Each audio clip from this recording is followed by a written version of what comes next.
تنفذ نظام الصرف. اشتريت 4 مواسير 4 بوصة بطول 3 متر. قصيت ماسورة ل3 أجزاء، طول الجزء الواحد متر. اشتريت كوع حرف ال و2 T وابتديت ألزقهم بالشكل ده. ابتديت أخرم في ماسورة الصرف على مسافة 25 سنتي، بحيث إن أنا أركب في المتر الواحد 4 باكتس، وبكده عدد النباتات في الخط الواحد هيكون 12 وفي التلاتة 36.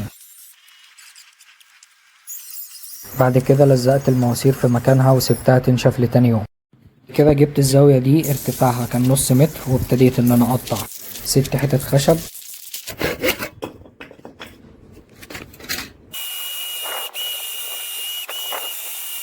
بعد كده ثبتهم كويس في الزوايا الحديد عشان اقدر ارفع عليهم مواسير الصرف، وده كان شكلها النهائي. قبل ما ارفع مواسير الصرف ابتديت ان انا اشد حامل النباتات. استخدمت الطوب كحامل للداتش باكت، ولزقت اخر جزء في مواسير الصرف